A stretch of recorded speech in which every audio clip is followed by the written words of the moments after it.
kita masuk ke bagaimana sih cara nyambungin REST API yang kemarin sama Riverpod gitu. Pertanyaan kan itu. Nah, saya coba ke Riverpod yang kemarin itu hari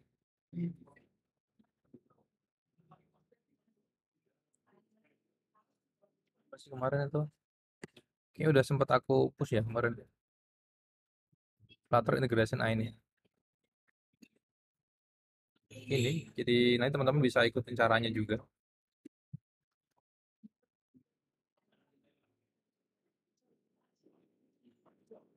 Jadi developer Flutter GitHub git clone kita masuk,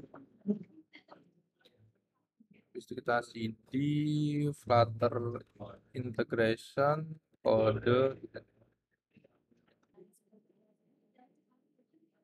Flutter. Oke, ini kode kita yang kemarin yang di pertemuan ke ketujuh atau kelima itu. Nah, di sini kan ada model, model sama homepage ini. Nah, kalau di sini kan semuanya ada di dalam sini. Nah, ini kan yang kemarin kan, kemarin ya teman-teman. Jadi contoh ini makan, kita hapus, delete kan hilang nih ya. Ini kan kemarin. Nah, bagaimana kita implement si river vote tadi ke sini gitu ya. Sebenarnya agak panjang ya ceritanya, cuman nggak tahu ya, coba kita mulai aja. Jadi seperti biasa kalau pakai river vote itu kayak nggak afdol kalau nggak pakai ini ya, nggak pakai arsitekturnya ya gitu kan ceritanya. Nah, jadi di sini aku coba bikin namanya tuh features gitu kan. Terus sini saya kasih nama produk contohnya. Produk. Nah, di produk itu kalau kita pakai apa itu arsitektur itu pasti ada namanya presentation ya kan? Lalu ada yang namanya domain sama ada yang namanya data. Nah, di sini saya pakai sama data karena dia nggak perlu domain nggak apa-apa karena cuma root aja gitu, gak ada logiknya gitu. Nah, di data pun ada yang namanya data source, ya kan. Terus ada yang namanya repositories, sama satu lagi itu ada yang namanya model. Nah, di sini.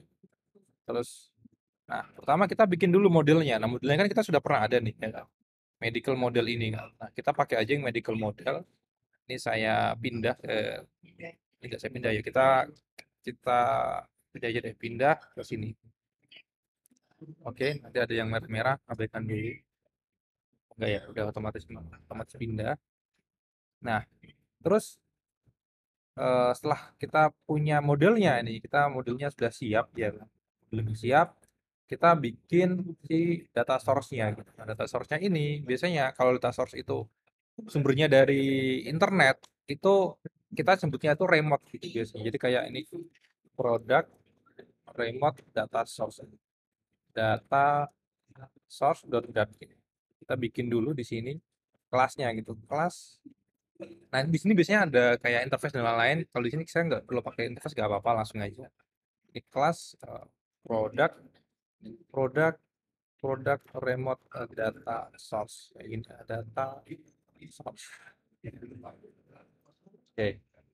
Nah, nanti untuk data source semua pakai kelas ini.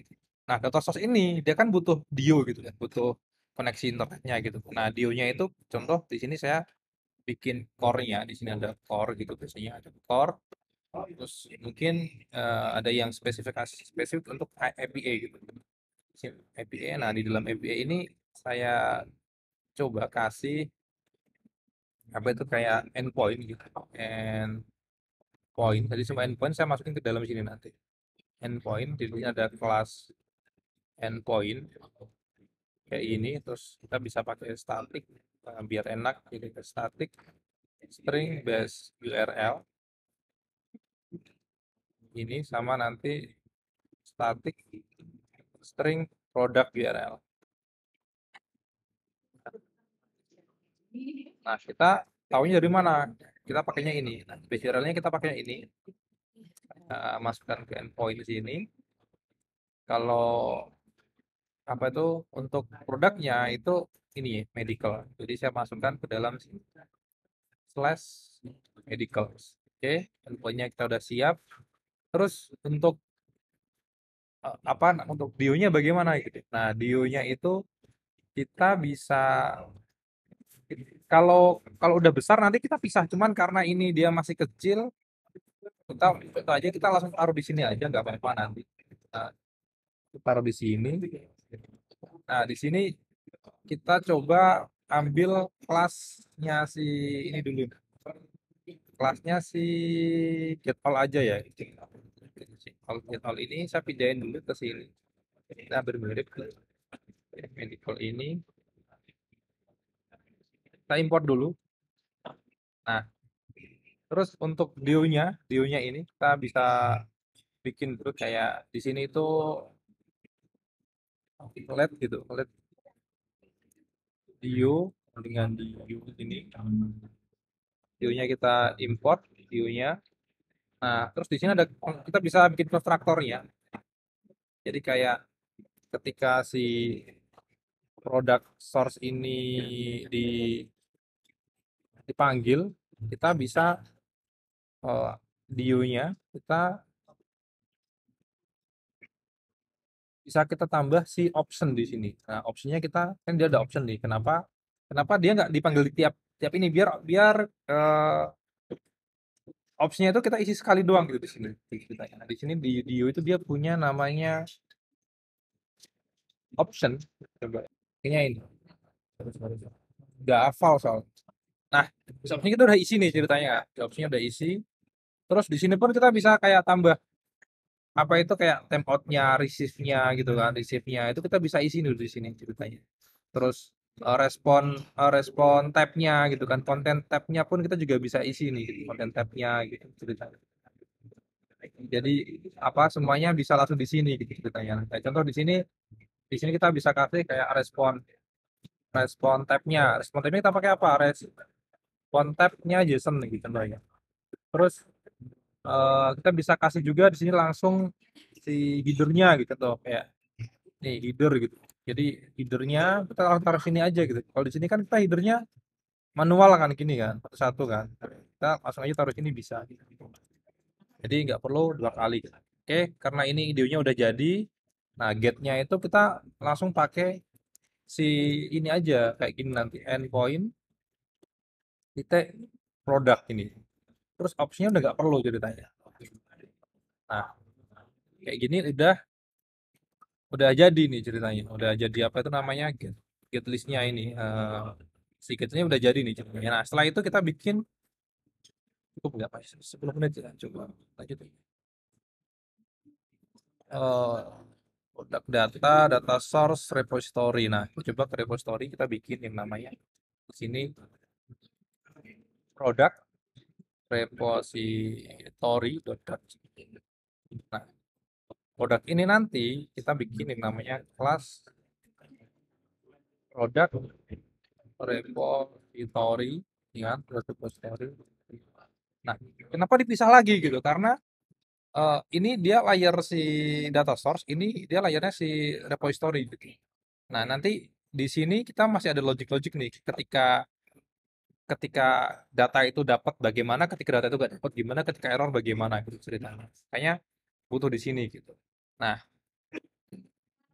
di sini fungsinya si Riverpod apa? Riverpod itu bisa yang namanya dependency injection gitu. Jadi kita bisa bikin di bawahnya sini, kita bisa bikin namanya provider gitu. Provider, terus kita kasih nama di sini kayak si data source produk produk data source terus di sini kita kasih namanya enggak mau kita belum belum aku masukin ini ya Flutter Riverpod jadi package-nya belum aku masukin ternyata makanya cari-cari kok nggak ada baru aku masukin ya di sini nah kita bisa pakai Flutter Riverpod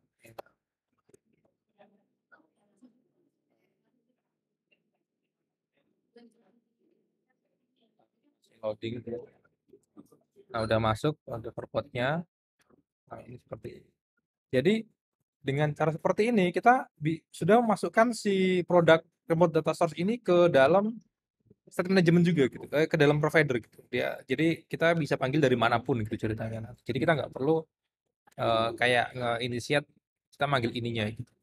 Nah, terus keuntungannya apa gitu. Nah, nanti di sini di provider ini kita ini cara cara masukinnya kita nggak usah initiate langsung di sini, tapi kita kayak di sini kasih panel product data source, product data source gini kan, terus kita data source ini aja. Nah, terus kita di sini bisa generate, oke, generate seperti ini. Terus di sini kita bikin future list list medical kayak gini, get all asing. Nanti returnnya data source dan apa itu. Nah, di sini kalau kita pengen apa itu ketika error ataupun sukses itu kita ada yang handle, biasanya itu kita pakai itu namanya darts. Kalau teman-teman pernah ikutin yang reservoir dulu pakainya darts gitu. Nah, kalau pakai darts nanti di sini ada apa itu, kita bisa pakai namanya itu either. Dia itu adalah kalau kalau gagal nanti kita taruh di dalam left-nya, kalau sukses kita taruh di dalam right-nya gitu. Nah, seperti ini. Terus di sini cara manggilnya, cara itu gimana? Cara bentuknya? Berarti kita pakai try catch. Di sini kita pakai try catch-nya itu saya catch, kita kasih kayak gini. Berarti ya error. Kalau error itu saya return ke left gitu. Ke left-nya si to string gitu. Jadi nanti ketika error nanti dia akan ngeprint errornya apa gitu. Dimasukin ke dalam return-nya ini. Tapi kalau dia sukses, saya mau ngembalikin si listnya ini gitu. Jadi kita kalau di panel respon gitu sama dengan void data source titik get all gini kan. Terus kita kasih namanya return right gini, return right respon titik data. Ini ya. Jadi ketika sukses ya kan di trackcast sukses nih internet lancar semuanya, dapat datanya saya masukin ke dalam data sini racknya jadi sukses. Tapi kalau dia gagal ada masalah saya kembaliin ke dalam left-nya sini.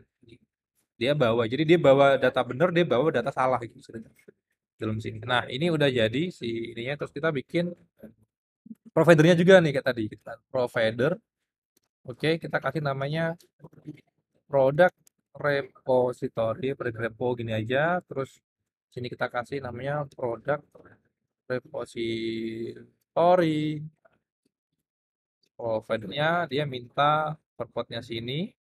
Oke, nah returnnya ini dia butuh return yang namanya product repository. Nah, product repository kan dia butuh data source nih. Nah, data source-nya itu kita ambil dari si itu juga apa itu namanya apa itu namanya data source source sama dengan source provider sama dengan kita pakai ref.watch ini dari si tadi product data source provider. Nah, habis itu kita masukkan.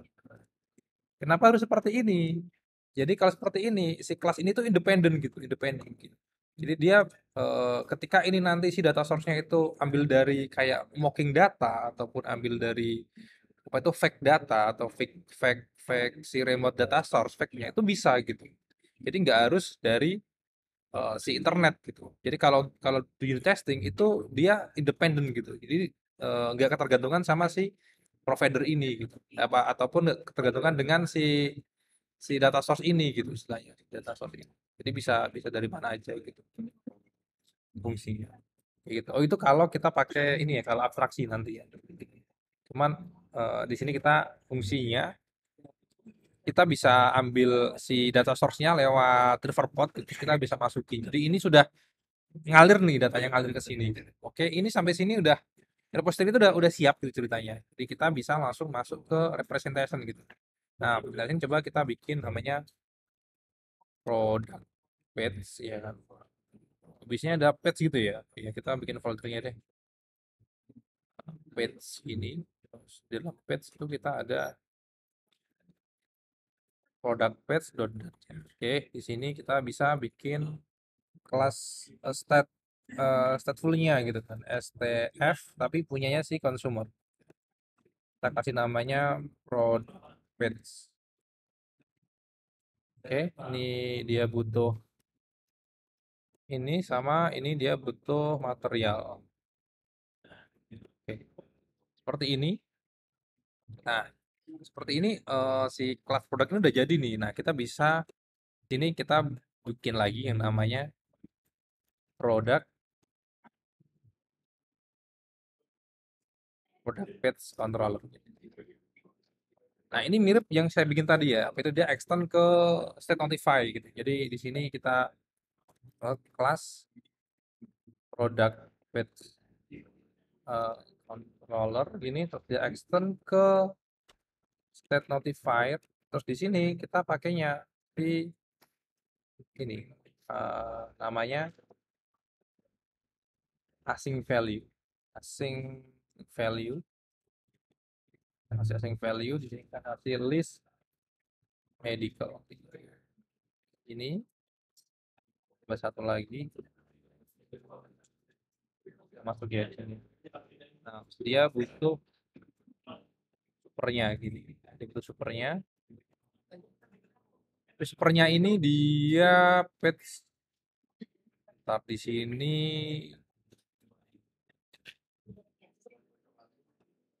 coba ya. Oke. Nah, di sini kita bisa final ref. Kita bisa kasih ref. Terus ini kita masukkan ke dalam konstruktor. Kayak gini. Nah, terus reset invoke nah itu kita butuh namanya super. Supernya itu kita kasih const data tapi dia kita kasih null. Nah, null nggak mau karena si ini dia butuh listnya null gitu. Pusing ya. Santai. Oke, nah di sini kita bisa kayak future void get all. Nah, kita lagi di sini baru asing. Nah, ini baru kita ngomongin state gitu. Nah, state-nya pertama kita isi dengan asing loading di sini. Nah, asing loading. Nah, setelah itu kita panggil datanya gitu. Kita kita masukkan datanya. Gimana ya? Final respon gini ya bisa nggak sih? Void ref dot read si reponya tadi provider apa itu produk repo kayak gini terus oke apa bos ya kayak gini terus titik get all jadi diambil nih datanya ceritanya diambil datanya masukin respon. Nah, si data ini kan tadi dalam bentuk ada rect sama left kan ceritanya kan. Jadi di sini kayak state-nya saya isi state-nya sama dengan respon titik si ini ya apa itu fault di sini. Nah, kalau dia gagal dia ngapain ya kan? Kalau dia sukses dia ngapain? Nah, ketika gagal state-nya kita isi dengan yang namanya async error gitu. Gini. Async error kita isi dengan L, kita kasih itu string di sini. Nah, async error ini dia butuh dua nih, nah, sama isi error sama stack trace current. Stack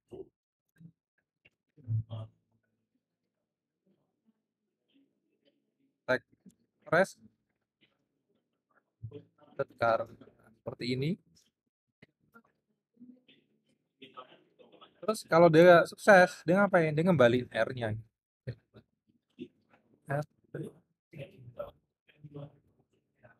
Ketika dia sukses, dia ngembaliin R.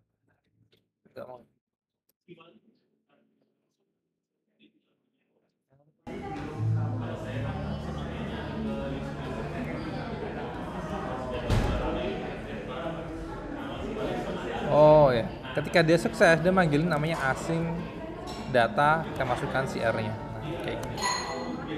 Nah, ini dia minta cons. Jadi ketika get all ini dieksekusi itu dia akan, nah ini nanti kita kasih namanya get all. Oke. Terus kita bikin controllernya di sini gitu. Kita bikin controllernya, pakainya itu, nah ini kita pakainya namanya state notifier provider. Nah di sini namanya kita pakai product controller ya kan. Di sini ada product page controller, sama di sini ada async value dengan kembaliannya itu list of medical. Medical kembaliannya di sini dia butuh returnnya itu apa? Returnnya itu product page controller ya kan, kayak gini. Nah dia butuh ref nih, refnya apa nih? Ref sama dengan, oh dia butuh ref. Nah, ini kenapa error? Oke, di sini dia butuh. Oke, sampai sini controllernya udah siap. Kita bisa masukkan ke dalam sini page-nya. Nah di page-nya ini kita pakainya itu bukannya apa-apa, tapi kita pakai controller di sini. Product control provider. Nah, habis itu kita bisa langsung taruh di dalam sini. Ini kita pakai scaffold aja. Scaffold, terus kita kasih body, taruh di body. Nah di body kita pakai product state. Terus kita kasih when di sini. Nah, when. Jadi di sini kita isi dulu ketika dia loading dia ngapain gitu kan. Nah ketika dia loading kita isi dengan apa itu namanya circular investigator. Oke. Function dynamic widget function.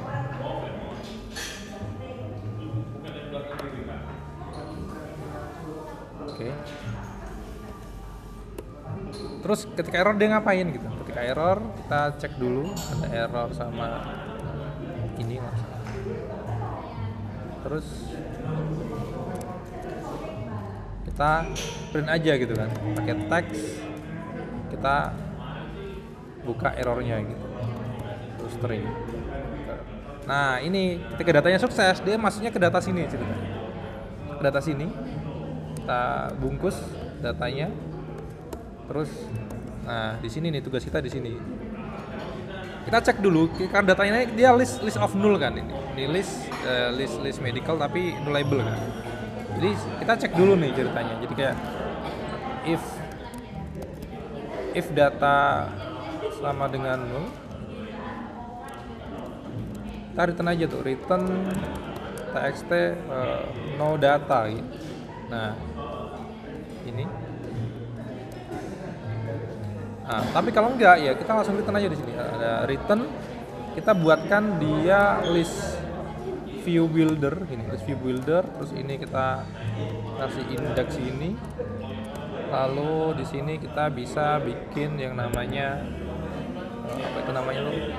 List style ya, list style. Kita bisa pakai list style langsung. Kita bisa pakai title ya kan, titlenya kita kasih txt si data index atribut name. Nah kayak gitu. Return index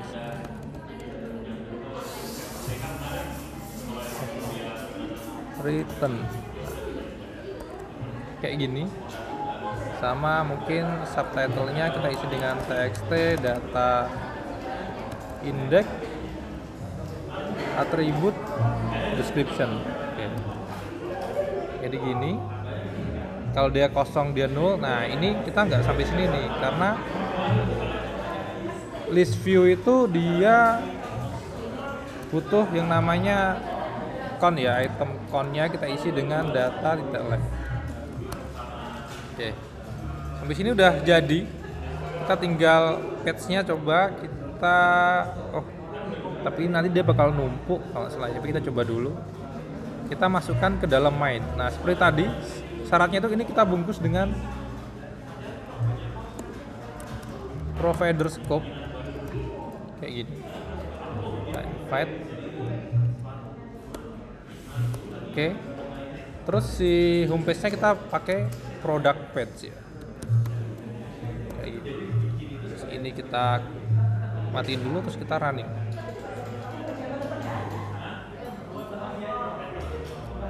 Bisa nggak masuk?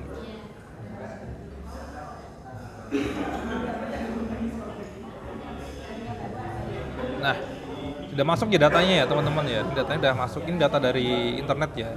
Internet cuman kurang rapi karena di sini kita coba kita bungkus dengan, bisa nggak kita bungkus dengan card udah ada ya.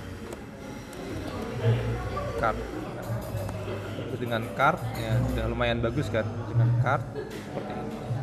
Ini data udah dari internet seperti itu, udah dari internet. Kalau mau ngecek kita bisa pakai yang tadi mana